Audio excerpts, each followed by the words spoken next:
खैर जाति से तो कोई मतलब नहीं इस चीज का। जी मैं सर ये जानना चाहता था कि जैसे मैंने भी अपने समाज में, समाज का मतलब अपने आसपास के वातावरण में जी ये महसूस किया है कि जैसे मेरे फ्रेंड्स भी हैं कि जैसे मान लो जय श्री राम बोलते हैं, जय भी बोलते हैं, तो इनमें बड़ा कॉन्ट्राडिक्शन है।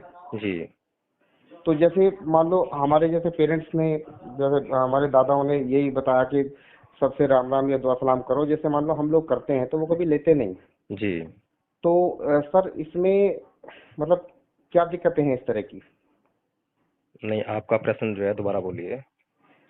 सर मेरा सवाल ये है कि जैसे मान लो हम किसी का आदर करने के लिए, आदर सम्मान करने के लिए, जैसे हमारे बड़े ने बड़े माँ बाप दादाओं ने यही सिखाया कि मान लो कोई मिलता है या किसी का सम्मान करने के लिए नमस्ते या नमस्कार या राम राम हम बोलते हैं। तो जैसे मान लो इस तरह के लोग हमें मिलते हैं जैसे जो मतलब जय श्री राम नहीं लेते, तो उन मतलब ये क्या वजह है जो जैसे हम उनका सत्कार कर रहे हैं या मतलब हम उनको आदर दे मतलब रहे ये हैं? आप पूछना चाह रहे हैं कि वो लोग जो हैं, जब हम किसी बड़ी जाति के लोग जो अपने आप को कहते हैं, हाँ हाँ। उनको जब हम जो है राम राम कहते हैं, तो वो हमारी राम राम नहीं लेते। नहीं नहीं, वो तो लेते हैं। जैसे हाँ। मान लो जैसे हमारे साथ में कुछ शेड्यूल कास्ट के लोग भी हैं जो काम करते हैं, जी तो वो जबकि हम साथ साथ काम करते हैं तो जी। वो कभी हमारी राम राम नहीं लेते। अच्छा अच्छा अच्छा। मतलब ये है हाँ कि अपने साथी लोग जो हैं, जो जय भीम वाले हैं, हाँ हाँ हाँ। वो राम राम नहीं लेते। हाँ राम राम नहीं लेते। जबकि मतलब समय बदला है, अब तो वो सारी सही मायने में ऊंच नीच सब खत्म हो चुकी हैं। हम्म। अब तो जब डॉक्टर भीमराव अम्बेडकर ने मतलब ये जो इतने नियम कानून बनाए संविधान के अंदर, ये सारी जैसे अनटचेबिलिटी है या वो सारी चीजें हैं, बहुत सारी चीजें खत्म कर दी हैं। जी। अब वो कोई माने जब मानने को मानते रहो, लेकिन सबसे बड़ी चीज तो इंसानियत से बड़ी कोई चीज है नहीं वैसे तो। मेरा मानना अच्छा, तो ये है। क्या नाम बताया आपने? मेरा नाम तो सर उमेश कुमार है। उमेश कुमार कश्यप जी। मुझे एक बात बताइए जी। कि जहर जो है किन परिस्थितियों में अपना असर छोड़ देता है? जहर किन कोई, परिस्थितियों में अपना असर हाँ, छोड़ देता है? जब उसका एंटीडोट कोई मिले। कोई समय, काल, या कोई व्यक्ति, कोई प्राणी, जिस पर कि वो अपना असर जो है छोड़ दे। हाँ वो मैंने इलाज नहीं पूछा, मैंने हाँ पूछा है अच्छा कि अच्छा। कभी भी उसका इस्तेमाल किया जाए तो क्या वो हाँ अपना असर दिखाए बगैर बाज आएगा? जहर जो है किसी अच्छा अच्छा। प्राणी को दिया जाए, किसी भी प्राणी जी को कभी भी दिया जाए, जी जी जी। किन्हीं भी परिस्थितियों में दिया जाए, तो उसका प्रभाव क्या होगा? नहीं सर, जहर अगर आप देंगे तो प्रभाव तो उसका रहेगा ही रहेगा, ये तो रहेगा है ना? ही है। तो हाँ बस, तो बिल्कुल फिर रहेगा। इसी प्रकार से जो सिस्टम ही गलत है, अच्छा जो कल्चर ही गलत है, जो अच्छा। मान्यताएं, जो परंपराएं ही गलत हैं, हम्म। उनको आप चाहे कभी भी किन्हीं भी परिस्थितियों में इस्तेमाल कीजिए, वो अपना जो असर है वही देंगे, जो उसका अच्छा अच्छा। नेचर है, जो उसका स्वभाव है। तो इसीलिए जो है अम्बेडकरवादी जो हैं, ये जी समझ जी चुके हैं, जी जी क्योंकि बाबा साहब डॉक्टर भीमराव अम्बेडकर ने कहा जी कि यह हिंदू धर्म एक नरक के समान है, जी जी। और इसे जितना जल्दी हो सके उतना छोड़ दो। और साथ में ये भी कहा कि मैं हिंदू धर्म पैदा हुआ, या मेरे बस की बात नहीं थी, लेकिन मैं हिंदू धर्म में मरूंगा नहीं। हाँ ठीक है। हाँ, मैं बिल्कुल सही बात है। अब दो बातें होती हैं। जी जी। एक तो ये कि उस वक्त जो है असमानता थी, भेदभाव था, अत्याचार था, इसलिए उन्होंने उससे पीड़ित होकर जो है वह हिंदू हाँ धर्म छोड़ा। बिल्कुल बिल्कुल। ठीक है। अच्छा, जी जी। अब दूसरी बात ये होती है कि अगर उस धर्म में अब समानता पैदा हो जाए, हाँ। अत्याचार बंद हो जाए, भेदभाव रुक जाए, जी जी तो क्या तब भी हमें उसको छोड़ना चाहिए? ये दूसरा सवाल, ठीक है ना? जी तो आज भी अगर हम उसका जो है विवरण लेने का प्रयास करें, जी थोड़ा सा जांच करने का प्रयास करें हिंदू धर्म के बारे में, या जी ब्राह्मण धर्म के बारे में, या जो आज लोग गाल बजा रहे हैं सनातन धर्म, जी जी। तो हम ये देखते हैं कि गांधी जी ने बाबा साहब डॉक्टर भीमराव अम्बेडकर को यह कहा था। बाबा साहब ने पेशकश रखी थी कि आप जो है हिंदू धर्म में सुधार कीजिए, जी हाँ, ये और कहा था। हिंदू बिल्कुल धर्म में बिल्कुल से जो है वर्ण व्यवस्था को निकाल दीजिए। बिल्कुल बिल्कुल तो बिल्कुल, यही गांधी जी ने बात है। क्या बोला? गांधी जी बोले कि वर्णाश्रम व्यवस्था तो हिंदू धर्म की आत्मा है। और गांधी जी हम्म। बिल्कुल सही बोल रहे थे, हाँ हाँ। क्योंकि आपके वेदों में, महाभारत में, गीता जी में, रामायण में, सब में तो ये यही आधार है। जी अगर इस आधार को निकाल दिया तो हिंदू धर्म ही खत्म हो जाएगा। तो कुल मिलाकर ये है कि हिंदू धर्म एक जहर है, और वो जहर ही रहेगा। शुरू से लेकर अंत तक, आदि से अंत तक वो जहर है और जहर ही रहेगा। ठीक है, तो ये वहाँ पे ये सोचना, क्योंकि उसमें रहने वाले लोग जो समझदार हो गए हैं, जी। लेकिन वो व्यवस्था अभी भी वहीं की वहीं है, वही रूढ़िवादिता उसमें है। वह नहीं सर, धर्म, वेद ये तो धर्म, एक मिनट जी जी, सुनिए, हाँ हाँ, बताएं सर, बताएंगे। इस धर्म के मानने वाले जो पुजारी हैं, पंडे जी। हैं, शंकराचार्य हैं, विद्वान लोग हैं, जी जी। उन्होंने कभी भी अपने मुंह से ये नहीं कहा है कि हिंदू धर्म के सिद्धांतों में परिवर्तन की कभी कोई गुंजाइश है, और ना वो कभी परिवर्तन के लिए कहते हैं। रामचरितमानस की जो चौपाई है, उसका जब हिंदी अनुवाद उन्होंने अनुवाद में बदलने का प्रयास किया, लेकिन जी। चौपाई को बदलने का कोई प्रयास नहीं किया। ठीक है, हम्म। चौपाई को हटाने का कभी प्रयास नहीं किया। तो कुल मिलाकर ये है कि वो जो है ये मानते हैं कि जो एक बार ईश्वर ने कह दिया वो अडिग है, वो अटल है और वही होना है। लेकिन भगवान बुद्ध जिसकी व्यवस्था बाबा साहेब ने दी, वो हम्म। कहते हैं कि ये धर्म, धार्मिक व्यवस्थाएं, धार्मिक सिद्धांत सब जो है मनुष्य के लिए है, जी और जी। जहां मनुष्य का कल्याण जिस सिद्धांत से ना होता हो, जिस व्यवस्था से ना होता हो, जिस रीति रिवाज परंपरा से ना होता हो, वहां उसको बदल देना ही बेहतर है। बिल्कुल सही बात है। तो भगवान बुद्ध का धर्म जो है हर परिस्थिति में मनुष्य के जीवन जीने के लिए श्रेष्ठ परिस्थितियां उत्पन्न करता है। लेकिन मैं आपकी बात से बिल्कुल सहमत हूँ सर। तो मैं मैं एक देखिए। बात और कहना चाहता हूँ बस जो है, जी जी। कि बाबा साहब डॉक्टर भीमराव अंबेडकर इस दुनिया के बहुत बड़े पढ़े लिखे व्यक्ति थे। जी। उन्होंने हिंदू धर्म को छोड़ा ही नहीं, बल्कि जो है बौद्ध धर्म को अपनाने से पहले भी बहुत अच्छी तरह जांच की, परख की। हम्म। अगर उन्होंने केवल इस कारण से बौद्ध धर्म अपनाया होता कि यहाँ पर हिंदू धर्म में जातीय भेदभाव है, अत्याचार है, हम्म। और यहाँ पर नहीं है, तो जी। इस आधार पर जो है वो सिख भी बन सकते थे, मुसलमान भी बन सकते थे, कोई और अन्य धर्म अपना सकते थे। नहीं, लेकिन मैंने सर, जैसे सुनिए थोड़ा मैंने सा, जैसे हाँ हाँ, जी जी, लेकिन बताएं। बौद्ध धर्म का बहुत गहन अध्ययन किया, और वो अध्ययन करने के बाद उनको एक ऐसी चीज हाथ लगी जो संसार में कहीं और मिलती ही नहीं है। जी ठीक है, इसीलिए उन्होंने जब बौद्ध धर्म ग्रहण किया, और जो ये वाली बात जो है कि जी। बौद्ध धर्म के तत्व ऐसे तत्व हैं जो जी किसी अन्य धर्म में मिलेंगे ही नहीं, और एकमात्र ऐसा धर्म है जो बिल्कुल मौलिक है, जिसके सिद्धांत जो है मनुष्य के लिए हमेशा जो है बहुत सम परिस्थितियां उत्पन्न करते हैं। ठीक है, अब बताइए। मैं ये कहना चाह रहा हूँ सर, जैसे वो बात आपकी ठीक है ना। ये बौद्ध धर्म जो है, ये मानवतावादी है। हम्म। मानवतावादी है, लेकिन अब जैसे हिंदू धर्म में केवल ब्राह्मण तो है नहीं, हम्म। केवल ब्राह्मण ही नहीं है, मतलब बहुत सारी कास्ट हैं। हम्म। और अब जैसे मान लो हम लोग किसी का जैसे आदर करते हैं, कोई आया, मेहमान आया, कोई भी हम्म। आया, हम्म। कि चाचा जी राम राम या ताऊ जी हम्म। राम राम। हम्म। तो राम को जो मानते हैं, राम मतलब कोई, मैं ये नहीं कह रहा हूँ कि राम कोई भगवान थे। हम्म। जिसने जिसने एक माता के गर्भ से जन्म दिया, वो कभी ईश्वर नहीं हो सकता। हम्म। चाहे वो बुद्ध हो, चाहे वो राम हो, चाहे वो कृष्ण हो। हम्म। लेकिन अब जैसा हमने पढ़ा या जैसा हमें बताया गया कि राम एक पुरुषोत्तम थे, मतलब एक उत्तम पुरुष थे। मतलब हम्म। उनके राजकाज में जो प्रजा इतनी सुखी थी, इतनी संपन्न थी, कि उन्होंने उनको ईश्वर का दर्जा दे दिया। हम्म। तो इसलिए जो है, मतलब ऐसा मानते हैं। तभी से ये प्रथा चली आ रही है। देखिए कश्यप जी, जी पहली बात तो यह है कि जो ईश्वर का जो कंसेप्ट है ना, जी। जी उस पर भी बुद्ध ने जो है बहुत कुछ कहा है। जी। और ईश्वर की जब हम जांच करने बैठते हैं, जी। और किसी भी प्राणी पे जांच करें, तो ईश्वर कहीं मिलता ही नहीं है। ठीक है, ये ये तो सर बहुत बड़ा कॉन्सेप्ट है। ये तो शायद कोई समझ नहीं, ही नहीं पाया आज कंसेप्ट तक। कंसेप्ट बहुत बड़ा नहीं है, लोगों के दिमाग जो है बहुत बड़े हो गए हैं, जहां पर कि कुछ ना कुछ चलता रहता है। लोग जो है अपने आप पे भरोसा नहीं करते हैं, वो जो है दूसरों के सहारे जीना चाहते हैं, खुद काम करना नहीं चाहते हैं, आलसी हैं, परिश्रम करने से बचते हैं, इसलिए चमत्कारों में विश्वास करने लगते हैं। वे जो है स्वार्थी हैं, अपना जीवन किसी भी सूरत में बचाना चाहते हैं, इसलिए दूसरों तक की हत्या कर बैठते हैं। तो ये मनुष्य का स्वभाव जो है ना, ये अलग स्वभाव है। इसी कारण से सारी बीमारियां उत्पन्न हो रही हैं। भगवान बुद्ध को जब आप पढ़ोगे ना थोड़ा सा ध्यान से जो है, जी। तो आपके सारे जो कंसेप्ट है वो क्लियर होते जाएंगे। नहीं, भगवान बुद्ध ने जो है, मैंने गौतम बुद्ध को बहुत पढ़ा भी है, मतलब बहुत नहीं, मतलब जितना किताबों में जैसे दिया गया है, जैसे मान लो 6 7 8 की नहीं मैं नहीं, जो वो किताब। That is not enough and that is not true. तो जी। वो जो है, जो आपने पढ़ा है वो काफी नहीं है और सत्य भी नहीं है, ठीक है। जो पढ़ाया जाता है ना, जो स्कूल किताब में पढ़ाया जाता है, कॉलेज में पढ़ाया जा रहा है। नहीं सर, ये तो खैर ये मैं इसका वो करूंगा विरोध कि हम्म। जो वो सत्य नहीं है किताबों हम्म। में। क्या सारी बात झूठ तो होती नहीं कि जो किताबी मतलब जो शिक्षा का आधार है। चलिए, हमें जो है बुद्ध ने कहा है कि हमें हमेशा जो है संदेह प्रकट करना चाहिए, प्रश्न करने चाहिए, ठीक है, खोजी हाँ रहना बिल्कुल। चाहिए। हाँ बिल्कुल। ये केवल बुद्धि कहते हैं, बाकी दुनिया का धर्म कोई नहीं कहते, ठीक है।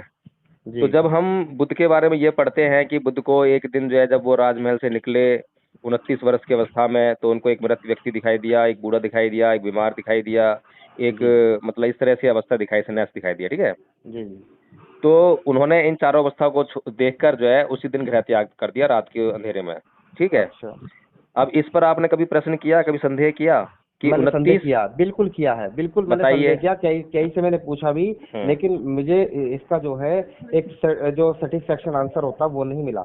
मैंने हम्म। सवाल ये किया था कि हम्म। जब गौतम बुद्ध ने इतनी बातें इतना ज्ञान लोगों को दिया था, जिस समय वो घर छोड़कर गए थे, तो क्या उस समय उन्होंने अपनी पत्नी के साथ या अपने पिता के साथ अन्याय नहीं किया था? अब आपका प्रश्न ही उल्टा है, तो आपका प्रश्न होना चाहिए कि क्या ऐसा संभव है कि 29 वर्ष की अवस्था तक कोई व्यक्ति किसी मृत को, किसी बूढ़े को, किसी बीमार को, किसी सन्यासी को ना देखे। प्रश्न तो ये होना चाहिए। वो प्रश्न तो आपका हुआ नहीं। और प्रश्न कहाँ हुआ? बुद्ध के ऊपर कटाक्ष करने का प्रश्न हुआ, क्योंकि आपको जो है बुद्ध को जो है चैलेंज करना है, ठीक है ना। तो आपके मन में जो होगा प्रश्न वहीं आएगा, वहीं से आएगा।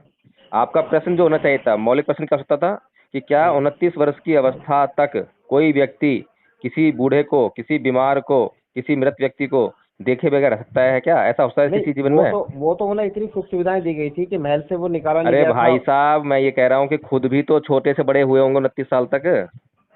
खुद भी तो कभी बीमार हुए होंगे। ऐसा कौन सा प्राणी है जो कभी बीमार ही ना हुआ हो? नहीं, उन्होंने भविष्यवाणी की थी जब क्या जो उनके अरे वहाँ भाई साहब, वो मैं ऋषि। इसीलिए तो कह रहा हूँ, जो आपने पढ़ा है ना, हम्म, वो आपने पढ़ा नहीं है, पढ़ाया गया है आपको। कि इसीलिए मैं कह रहा हूँ कि आप जो जो उनके है, आसपास के उसका पंडित थे, उन्होंने भविष्यवाणी की थी, जो ज्योतिषी थे, फिर वही कि ये मैं कह बच्चा। रहा हूँ आपको भाई साहब कि आपको जो पढ़ाया गया है आपने पढ़ा ही नहीं है। अगर आपको पढ़ना, आपने पढ़ा होता ना केवल जो है, हम्म, जो सही बात लिखी होती है आपने वो पढ़ी होती, तब भी बात ठीक थी। लेकिन लोगों ने अपने मतलब के लिए, लोगों को मूर्ख बनाने के लिए आपको जो पढ़ाया वही आपने पढ़ लिया। और फिर आपने प्रश्न नहीं करा, क्योंकि हम हर किसी के अंदर इतनी क्षमता नहीं है। आप तो फिर भी चलो प्रश्न नहीं, कर रहे हैं। हम तो सर सवाल वही करेंगे ना, जो जो जितना हमने पढ़ा है ना, और हम्म। उससे संबंधित हम सवाल करेंगे। हमें तो ये जो हमने पढ़ा अब है जैसे आपने किताबों बुद्ध में। के ऊपर जो प्रश्न किया, देखिए, जो आपने बुद्ध के ऊपर जो प्रश्न किया, हालांकि उस प्रश्न का जवाब है, ठीक है। जी। लेकिन कभी यही प्रश्न जो है आपने राम के ऊपर किया क्या? कि बिल्कुल किया है। राम ने जो है अपनी पत्नी को वनवास में, और वो भी गर्भावस्था में छोड़कर जो है कौन से मानवीय स्वभाव का परिचय दिया था? तो वो पुरुषोत्तम कहाँ से हो गए? बिल्कुल किया है, बिल्कुल किया है। चलो मैंने उस किया चीज है, को तो भी मैं गलत अब ठहराया। मैं राम पर नहीं जाऊंगा, मैं बुद्ध पे आता हूँ, ठीक है। मैंने जो उस चीज को आपका गलत ठहराया। जी, जो आपका प्रश्न है, उन्होंने। लेकिन आपने देखिए हाँ राम को गलत ठहरा दिया, लेकिन आप फिर भी उसको पुरुषोत्तम कह रहे हैं, ठीक है। लेकिन हाँ। आप जो है फिर भी अभी जो आपकी बातों से जितना निकल कर आया ना, जी जी। उसमें बुद्ध के प्रति श्रद्धा नहीं आ रही है, अभी भी राम के प्रति ही श्रद्धा दिखाई दे रही है। हाँ चलिए। बिल्कुल सही बात है एकदम आपकी। हाँ, मुझे पता है, क्योंकि मैं आपको, जब आपकी बातें हैं, आपके शब्द हैं, उनसे ही जी। मैं निष्कर्ष निकाल रहा हूँ। अब क्योंकि आपका जो मेरे प्रश्न है मेरे ना, सवाल, ये दो तीन सवाल ऐसे जी, थे जो कितने दिनों से अटके हुए थे, जो कोई आज बात तक नहीं, इनका कोई कोई बात जवाब नहीं, ही नहीं दे पाया था। कोई बात नहीं। अभी आपका जो दूसरा प्रश्न है कि बुद्ध ने अपनी पत्नी को रात के अंधेरे में सोता हुआ छोड़ के चले गए, तो अपनी हाँ पत्नी और अपने बच्चे के साथ में अन्याय नहीं किया क्या? ये प्रश्न है ना आपका। हाँ बिल्कुल बिल्कुल। अब मुझे एक बात बताइए। जी पहली बात तो ये है कि ये कहानी ही झूठ है, कि वो जो है रात को सोता हुआ छोड़कर चले गए, ठीक है। जी। भगवान बुद्ध जो है महाकारुणिक हैं। महाकारुणिक समझते हैं क्या होता है? नहीं। जो हर प्राणी पर जो है करुणा रखते हैं। करुणा प्रेम नहीं है। अच्छा। करुणा क्या है? प्रेम नहीं है। प्रेम जो है द्वेष का कारण बनता है, घृणा का कारण बनता है। जहाँ प्रेम होगा वहाँ द्वेष और घृणा होगी, लेकिन जहाँ करुणा है वहाँ करुणा ही रहेगी। वहाँ पर द्वेष और घृणा नहीं आती, ठीक है। बिल्कुल, वो तो हाँ, वो तो उनका चरित्र से झलकता है कि द्वेष हाँ और घृणा तो उनके अंदर थी नहीं। जी। तो हाँ अगर वो तो, अगर ये तो है। अगर भगवान बुद्ध, जो कि अभी सिद्धार्थ हैं, अभी बुद्ध नहीं है, हाँ और बचपन से ही उनकी जो मानसिक प्रवृत्तियां हैं, स्वाभाविक जो प्रवृत्तियां हैं, वो हैं करुणा की, कारुणिक होने की, ठीक है। बिल्कुल बिल्कुल। तो ये तो। ऐसा कैसे हो सकता है कि वो अपनी बीवी पर, अपने बच्चे पर जो है इतना अत्याचार करें कि उनसे मिले बगैर, उनको सोता हुआ छोड़ कर चले जाएं, उनकी चिंता किए बगैर? हो सकता है क्या?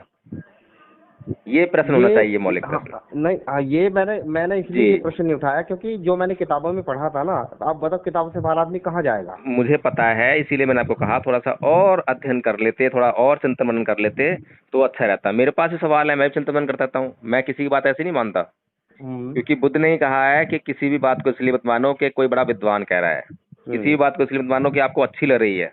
नहीं, तथ्य पर आधारित होनी चाहिए ना किसी वो। भी, हाँ, तर्क, और सबसे बड़ा तर्क, तर्क से भी ऊपर जो क्या है, प्रज्ञा, भावनामय प्रज्ञा, हम्म। कि आप स्वयं से उसका अनुभव कर सकें, वो सबसे बड़ा है। अब बात में तर्क है, बात में तथ्य है तो हाँ, ठीक है। तो जो सिद्धार्थ हैं वो कारुणिक हैं, ठीक है। जी। तो वो ऐसा नहीं कर सकते कि अपनी बीवी को, अपने बच्चे को जो है रात को अंधेरे में सोता हुआ छोड़कर उनकी चिंता किए बगैर चले जाएं, ठीक है। हम्म। तो अब फिर गए कैसे, गृह त्याग कैसे हुआ, क्या कहानी है। हम्म। कभी भी भगवान बुद्ध ने भिक्षु संघ के साथ में जो है इन बातों की चर्चा नहीं की है, ठीक है। और ना ही भगवान बुद्ध के बाद जो प्रथम संगीति हुई, द्वितीय संगीति हुई, जितनी भी संगीतियां हुई है, कभी भी पहली संगीति में होना चाहिए था जब महाकश्यप जो है उसके अध्यक्ष थे। तो हम्म। उन्होंने भी बुद्ध के जीवन पर कोई प्रकाश डालने के लिए नहीं कहा, वहां पर कोई चर्चा ही नहीं हम्म। हुई। केवल हाँ। धम्म पर चर्चा हुई है, विनय पर चर्चा हुई है, हम्म। इसके अलावा कोई अन्य चर्चा ही नहीं हुई है, ठीक है। जी। इसके अलावा जो है एक आपको मैं जो है एक रेफरेंस दूंगा बुक का, जो कि परम पूज्य बाबा साहब डॉक्टर भीमराव अम्बेडकर ने लिखी है, अच्छा। भारत के बौद्धों का मार्गदर्शन करने के लिए। अच्छा। उस किताब में जो उन्होंने जो है महाभिनिष्क्रमण जिसे कहते हैं, गृह त्याग जो किया सिद्धार्थ ने, हम्म। तो उसके लिए रोहिणी नदी का जो जल है उसका जो विवाद है वो एक कारण हाँ। बना था बड़ा।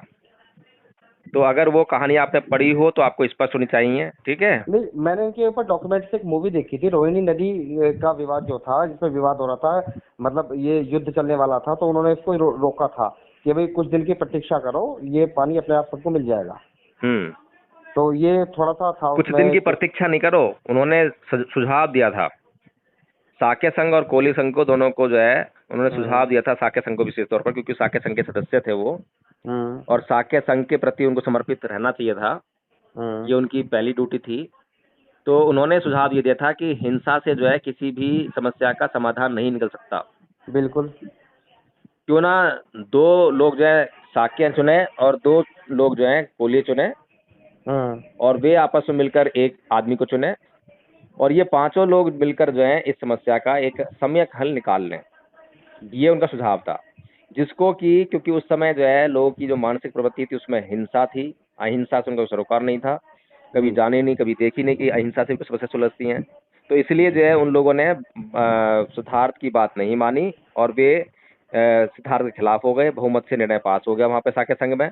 लेकिन सिद्धार्थ को क्योंकि पता था कि ये जो निर्णय है, जो युद्ध होगा तो युद्ध में कोई ना कोई तो मारा जाएगा, इधर से मारे जाएंगे, उधर से मारे जाएंगे, और ये मारा जाना जी। जो है किसी के भी पक्ष में नहीं है।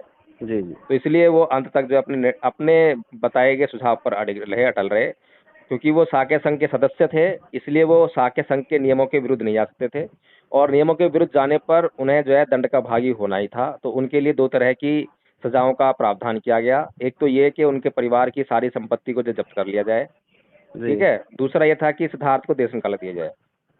तो परिवार की संपत्ति जब्त ना करवा कर जो है उन्होंने ये स्वीकार किया कि मैं जो है देश से निकल जाना ही मेरे लिए बेहतर है, अकेला हाँ, मैं इस ये भी रुकूंगा। मैंने कुछ एक यूट्यूब पे मैंने कुछ थोड़ा सा देखा था इसका हिस्सा भी, ये वाला। नहीं, आप जो है देखिए, यूट्यूब पे भी वीडियो देख सकते हैं, पढ़ाई भी कर सकते हैं, सबको सुन सकते हैं, लेकिन अपने खुद विवेक का इस्तेमाल करें, ठीक है। नहीं, अब एक और प्रश्न। विवेक का इस्तेमाल तो आदमी तभी करेगा ना जब, मतलब अब किताबों, आदमी जब मतलब पढ़ता है। नहीं, अब विवेक शिक्षा का भी है। इस्तेमाल जो है आदमी सही दिशा में नहीं कर पाता है, बड़े बड़े डॉक्टर और पीएचडी होल्डर जो है नहीं कर पा रहे हैं, खैर हम जो है जनसाधारण से कैसे उम्मीद करेंगे। लेकिन फिर भी चलिए, कोई बात नहीं, आपके प्रश्न है, मेरे से आपने प्रश्न किए हैं, थोड़ा मैं आपको जो बता देता हूँ। तो जो, नहीं, मैंने भी सर आपसे प्रश्न इसलिए किए हैं कि मैंने आपका इतना पोलाइटली रूप देखा है, और जी मुझे जी, ऐसे लोग बड़े अच्छे लगते हैं जो बिल्कुल पोलाइटली बात करते हैं, और जिनके अंदर विनम्र भाव होता है जी। नहीं, बात करने का तो तरीका यही है, इसी से बात हो सकती है। हाँ, विनम्र, मतलब हाँ, विनम्रता पूर्वक अगर व्यक्ति बात करता है तो सुनने में भी बड़ा आनंद मिलता है और बोलने में भी अच्छा लगता है जी। जी जी जी। तो अब जो है सिद्धार्थ ने अब अन्याय किया या नहीं किया, इस बात पे आते हैं, ठीक है। जी। अब अगर मैंने शादी की है जी। तो मुझे जो है एक बंधन में बंधना पड़ता है पत्नी के साथ में। जी। फिर बच्चा हो गया तो उसकी भी देखरेख करनी पड़ती है, जी। बिल्कुल। ठीक है। हम्म। लेकिन ये जितने भी संसार के जो बंधन हम बांधते हैं, जी। क्या ये बंधन जो है सनातन है, यानी कि हमेशा हमेशा के लिए बने रहने वाले हैं क्या? नहीं, बिल्कुल भी नहीं, ये तो इस हाँ, जन्म के हैं केवल। नहीं इस इसी जन्म जन्म के के हैं। नहीं, केवल मृत्यु तक हैं ये। हाँ, एक दिन जन्म वो बात। मृत्यु जो है उनको अरे अलग सर, कर वही तो ही बात है, देगी। इस जीवन के, मैंने कहा इस जीवन तक के हैं। तो चलिए ठीक है, जब तक जीवन है, जब तक आपकी जीवन बात, है तब तक है। जी आपकी बात सही साबित होती है, ठीक है। जी। तो कुल मिलाकर ये है कि मृत्यु जो है एक ना एक दिन अपनी पत्नी से भी और अपने बच्चे से भी जी। उनको जुदा कर ही देगी, कर देगी ना। बिल बिल्कुल कर देगी। अब चाहे पत्नी और बच्चा किसी भी आर्थिक स्थिति में हो, किसी भी सामाजिक स्थिति में हो, कैसी व्यवस्था में जी। और वह जो मृत्यु का क्षण है वो कभी भी आ सकता है। बिल्कुल। हो सकता है 40 वर्ष बाद आए, हो सकता है जी। तत्क्षण आ जाए, जी। ठीक है। जी। तो यानी कि ऐसा कोई भी संबंध जो है संसार में सत्य नहीं है। बिल्कुल। तो सत्य क्या है? सत्य है विरक्ति, अलग होना ही सत्य है। लेकिन इस संसार के लोग जो है नाना प्रकार के संबंधों के प्रति जो है लगातार आसक्ति बनाए रखते हैं और वो आसक्ति उनके दुख का कारण बनती है।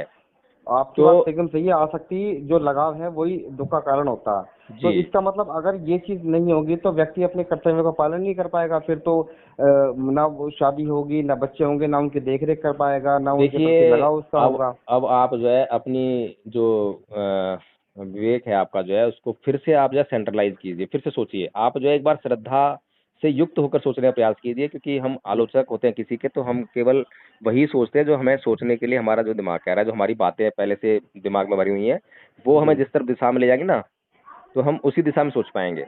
जी। हम जो है बिल्कुल तटस्थ होकर समता में रहकर नहीं सोच पाते हैं, ठीक है। अगर हम सिद्धार्थ की ही बात करें खाली जो है, तो जी। सिद्धार्थ की पत्नी को कोई भी आर्थिक दुख नहीं है, कोई समस्या नहीं है, हम्म। राजमहल में है, पिता वहाँ मौजूद हैं, सुरक्षा की भी कोई दिक्कत नहीं है, ठीक है। ना जी। ही पुत्र के साथ में कोई ऐसी समस्या है। हम्म। अब जो हमने बात कही विरक्ति की, कि किसी भी क्षण मृत्यु आ जाए तो भी जी। उनको किसी भी हाल में जीना ही पड़ेगा। तो सिद्धार्थ के मन में जो प्रश्न है, जी। जिन जो प्रश्न उनको जो है चैन से जीने नहीं दे रहे हैं, तो जी। एक बुद्धिमान व्यक्ति तो जो है उन प्रश्नों की खोज में जाएगा ना, जाएगा नहीं जाएगा? जी। भाई बिल्कुल। गृहस्थी में रह के जब आदमी जी नहीं पा रहा है, चाहे वो कितना भी पुत्र के मोह में हो, पत्नी के मोह में हो, लेकिन प्रश्न उसको जीने नहीं दे रहे हैं, तो क्या करेगा? प्रश्नों की खोज में जाएगा ना, या तो किसी स्कूल में जाएगा, कॉलेज में जाएगा, जहाँ उसके प्रश्न का जवाब मिल जाए। लेकिन उस वक्त क्या व्यवस्था थी कि भाई ये जो प्रश्न है, ये प्रश्न जो है गृह त्याग करके ही इसका सोल्यूशन हो सकता है। इसके लिए बड़ा तपस्या करनी पड़ेगी, बड़ा ध्यान लगाना पड़ेगा, साधना करनी पड़ेगी, था ना उसके लिए मार्ग जो वो। तो इसीलिए चलिए जो सर, है आप उस, जो कह रहे हैं, आप जो कह रहे हैं वो भी अपने आधार पे कह रहे हैं, लेकिन खैर मैं इन बातों से वैसे ज्यादा नहीं मैं सेटिस्फाई हूँ अपने नहीं। आधार पे नहीं कह रहा हूँ, मैं जो कह रहा हूँ उसको आपने भी जो है कहा है कि हाँ ऐसा कोई भी संबंध जो है, कोई भी बंधन जो है सनातन नहीं है इस दुनिया में। हाँ, ये यहाँ तक सबसे तो बड़ी बिल्कुल सच्चाई सही है। है। नहीं, यहाँ तक तो सही है, लेकिन जहाँ तक आपने जवाब देने की वाली बात की थी ना, ये वाली, तो वो चीज तो व्यक्ति वहां रहकर भी खोज सकता है। भाई तपस्या, साहब वहां पर वो रहकर, चीज। अब मुझे एक बात बताइए, जी। आपकी बात को मैं ठीक मान लेता हूँ, अगर गृहस्थ में रहकर सारे ज्ञान प्राप्त हो सकते तो फिर उसे गृहस्थ रहकर ही कर लेते ना उसको जो है। अब जो ज्ञान बुद्ध ने प्राप्त किया, पता है वो ज्ञान क्या है? हम्म। आपको पता भी नहीं हो क्योंकि आपने अध्ययन नहीं करा उस चीज का। बुद्ध ने जो ज्ञान प्राप्त किया वो था कि जीवन का लक्ष्य क्या है। आपने कभी सोचा है कि जो प्राणी जन्म ले रहे हैं, चाहे वो जी। मनुष्य है, पशु है, पक्षी है, ये जन्म ले क्यों रहे हैं? अब एक आदमी जो है जब पैदा होता है तब से लेकर और जब तक मरता है, पूरी जिंदगी जो है वो कुछ ना कुछ काम करता रहता है, इतनी हाँ। व्यवस्था करता है, इतनी संपत्ति इकट्ठी करता है, फिर मर जाता है। जी। इतनी पढ़ाई लिखाई करी, इतनी संपत्ति इकट्ठी करी, किस लिए? मरने के लिए। बताओ मुझे जरा अब, तो सर, कभी सोचा है किसी ने? मृत्यु तो जीवन का अंतिम नहीं सत्य वो है। सत्य तो है, लेकिन खाली उस सत्य को पाने के लिए ही क्या इतनी मेहनत करी थी क्या? तो आखिर आप। लक्ष्य क्या है? तो वो लक्ष्य को कोई नहीं ढूंढ पाया। अब तक जो ऋषि मुनि थे, जो जाकर जो है जंगलों में तपस्या करते थे, बहुत कठोर कठोर तपस्या करते थे, पता है किस लिए करते थे? सुख की खोज में करते थे ना। हम्म। सुख खोजना है, स्वर्ग खोना है, स्वर्ग को पाना है, अप्सराएं पानी है, हम्म। शांति पानी है ना। शांति। इनकी खोज में जो वो जो है बड़े घने जो जंगल में जाया करते थे, आश्रम बनाया करते थे, वहां रह के तपस्या करते थे। लेकिन वो जो है लगातार तपस्या करने के बाद भी कभी किसी को जो है ना तो शांति मिली, ना कोई अप्सरा मिली, ना स्वर्ग मिला, ना सुख मिला।